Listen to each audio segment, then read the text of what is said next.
আসসালামু আলাইকুম viewers, welcome to my new video. আজকে আমি আপনাদের সাথে শেয়ার করব টেবিল স্টাইল। আগের দিন আমরা টেবিল স্টাইল অ্যান্ড অপশন নিয়ে আলোচনা করেছিলাম, তো আজকে আমরা টেবিল স্টাইল নিয়ে আলোচনা করব। টেবিল স্টাইল, তো আমরা দেখেন এখানে টেবিল স্টাইল করার জন্য টেবিল ডিজাইন এবং লেআউট দুইটি ট্যাব পেয়ে যাচ্ছি। এখানে আমরা অনেক ধরনের স্টাইল টেবিলের মধ্যে করতে পারবো। তো আমরা দেখেন টেবিল স্টাইলের ট্যাবে চলে আসি। এখানে আমাদের কি রয়েছে, এখানে আসার পর আমরা দেখতে পাচ্ছি আমাদের জন্য অনেক ধরনের স্টাইল রয়েছে। এখানে আমরা কোন স্টাইলটি চুজ করব সেটা একান্তই আমাদের ইচ্ছে।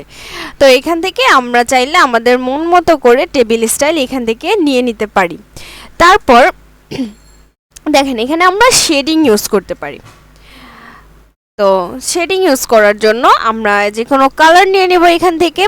দেখেন আমি এই সেলটাই আপনাদেরকে করে দেখাচ্ছি। তো এখান থেকে আমরা আমাদের পছন্দের যে কোনো একটি কালার নিয়ে নিলাম। ওকে, আমি এখান থেকে রেড কালার নিয়ে নিলাম। তারপর আপনি এখান থেকে চাইলে এই কালারটা ইউজ করতে পারেন, বা আপনি চাইলে এখান থেকে মোর কালারসে যে আপনি এখানে যে কোনো কালার দেখেন, আপনি এখান থেকে যে কোনো কালার চুজ করে নিতে পারবেন। তারপর আপনি এখান থেকে চাইলে এই সেলটার মধ্যে একটি পিকচারও অ্যাড করে দিতে পারেন। ওকে, তো দেখেন আমি এখান থেকে একটি পিকচার অ্যাড করে দিচ্ছি। এখানে চাইলে আপনি এরকমভাবে একটি পিকচারও রাখতে পারেন আপনার টেক্সটের পিছনে। তারপর আপনি এখান থেকে গ্রেডিয়েন্ট ইউজ করতে পারেন। দেখেন এখান থেকে চাইলে আপনি এরকম গ্রেডিয়েন্ট ইউজ করতে পারেন। তারপর আপনি এখান থেকে চাইলে আপনার পিকচার গেল, গ্রেডিয়েন্টগুলো, তারপর টেক্সচার ইউজ করতে পারেন। ওকে, তারপর আপনি চাইলে আপনার টেবিলের যে ব্যাকগ্রাউন্ড সেইখানে আপনি কি কালার রাখবেন সেটাও আপনি এখান থেকে সিলেক্ট করে দিতে পারবেন।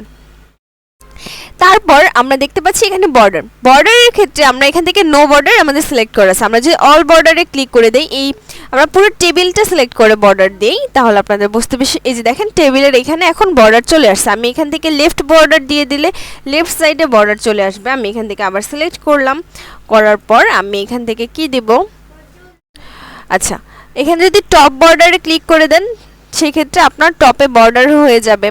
তারপর এখান থেকে টপ বর্ডার ইনসাইড বর্ডারে ক্লিক করে দিলে ইনসাইডে বর্ডার চলে আসলো।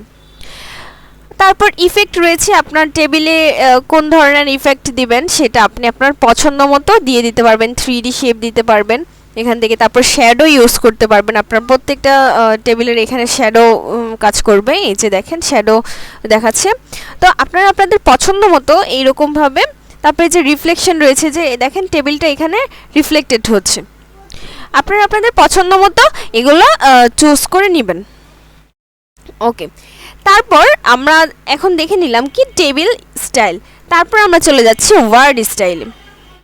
তারপর আমরা এখান থেকে ওয়ার্ড স্টাইলটা দেখে নিই।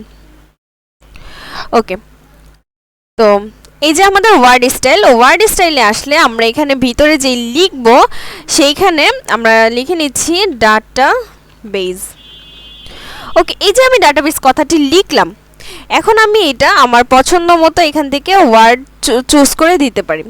যদিও কালারের জন্য এটা বোঝা যাচ্ছে না, আমি কালারটা চেঞ্জ করে দিলাম। ওকে, এই যে দেখেন থেকে একটু বড় করে দেই। ওকে, তো আপনারা এরকমভাবে ওয়ার্ডের স্টাইল চেঞ্জ করে দিতে পারবেন। তারপর থিম কালার ইউজ করতে পারবেন আপনারা। তারপর হচ্ছে এখানে রয়েছে আরও কালার, সেমভাবে আপনার আইড্রপার দিয়েও কালার নিতে পারবেন, বা পিকচার সেট করে দিতে পারবেন। এখানে আপনারা আপনাদের পছন্দ মতো সব কিছু কাস্টমাইজ করে নেবেন।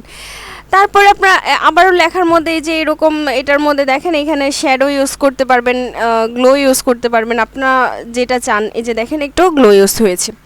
তো এইরকমভাবেই আমরা নিজেরা সব কিছু কাস্টমাইজ করে নিব এবং বেশি বেশি করে প্র্যাকটিস করব।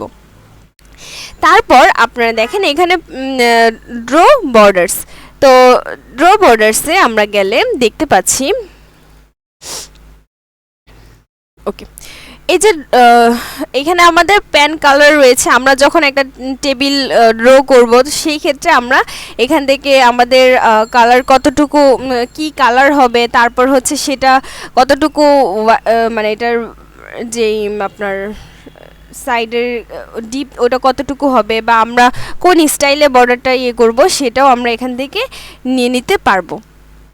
তো আশা করি আপনারা বুঝতে পেরেছেন। তো আজকের ভিডিও এই পর্যন্তই। পরবর্তী ভিডিওতে আমরা বাকি সব কিছু দেখব। আসসালামু আলাইকুম।